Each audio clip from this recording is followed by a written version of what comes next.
Hi. Wow, wonderful.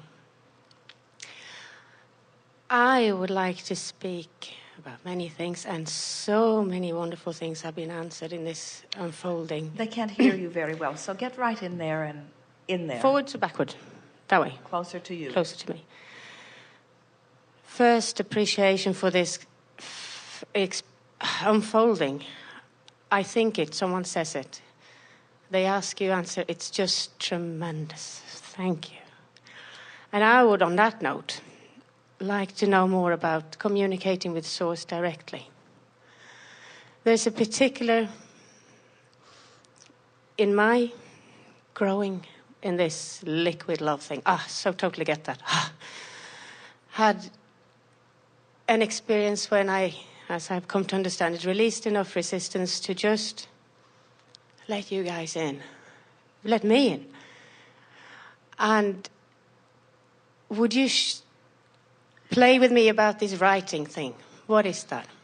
When my hand goes, I woke up early many times, and my hand would write script. All that is necessary for you to understand about this process of communicating is that the desire for that communication, like every other desire, is a 3-step process. Ask, Source answers, and you must be in the vibrational place of allowing it.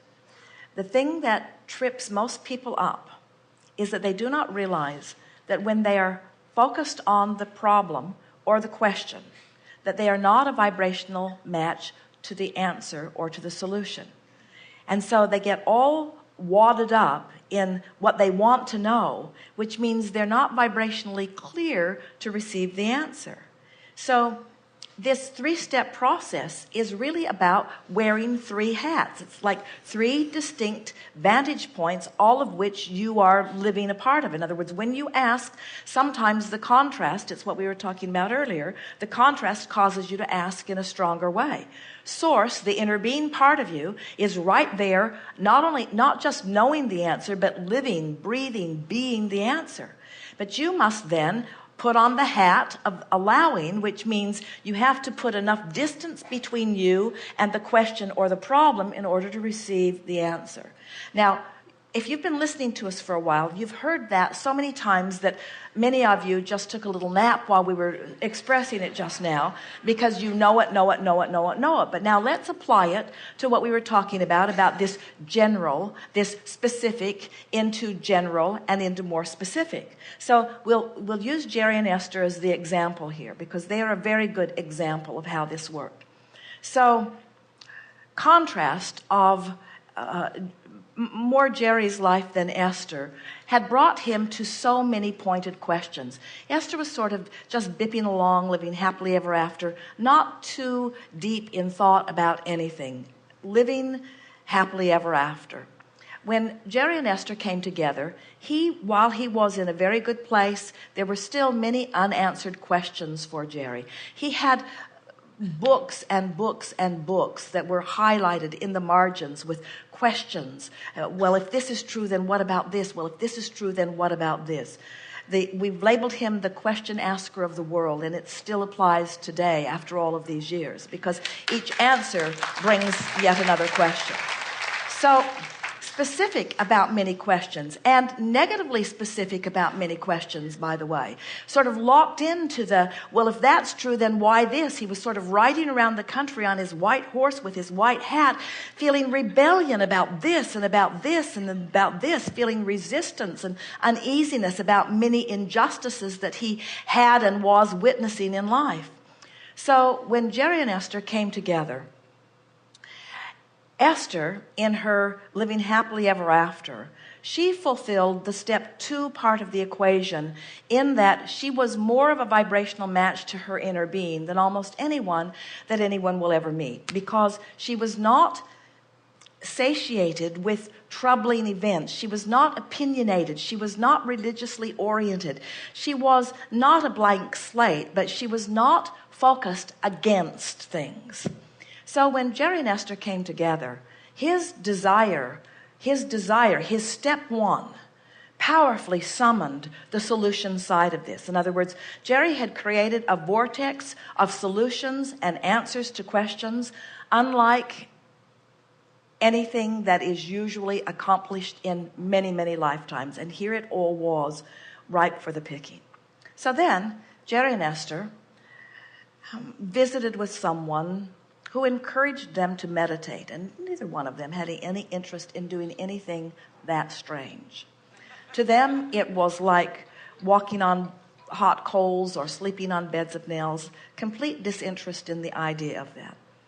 But they did set aside 15 minutes. They did put on comfortable clothing. They did quiet their mind. Esther focused upon her breathing. And what Esther accomplished, without having any idea of it, she accomplished the step 3 part of the equation. Jerry was asking and had been. So the questions were really queued up in a powerful way. And as Esther found herself in meditation with a completely quieted mind, she allowed the answers to begin to flow. Now, in the context of what we were talking about earlier here today, so Jerry had gone from specific and rather negative, or specific and rather resistance. Then they came into meditation, which was general. But his questions were still queued up in a really powerful way. And so as Esther, in her open and allowing stance, achieved vibrational alignment with us to a certain degree, and because they were willing to do it, they meditated every day for about 9 months, for 15 or 20 minutes. During that process, Esther, in her generalness, allowed her vibration to raise until it came into such alignment with that which we are, that she began to hear what we had to say.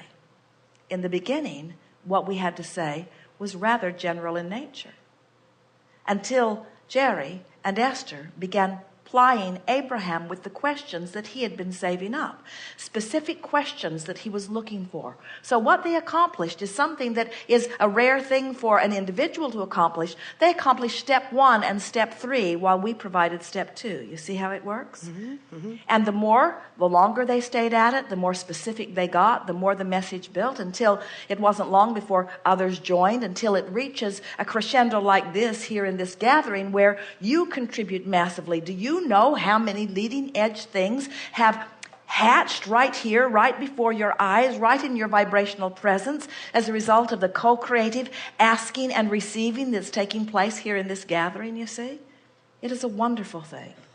What Esther is doing is not something that is remarkable. It is not something that is unusual. It is not even something that is extraordinary. It is something that is natural, in aligning with the fullness of who she is, in the presence of those who are wanting to know. But there are so many people that want to go from knowing what is wrong all the way into the very exaggerated and specific answer.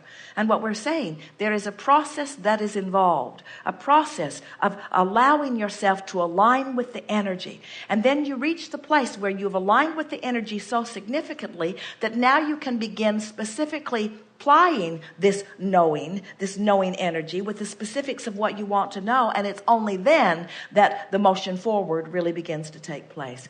It is co-creating at its best. We know that we've answered everything that is mixed in there, and we're also over time on this segment. So we're going to take a segment of refreshment at this time. So this is truly what... Okay. Can I clarify that? We have clarified it, and you know it completely. I do, we will don't confirm I? that yes, your knowledge is do. complete on it. I Absolutely. do know. Good time Thank for you. a segment of refreshment.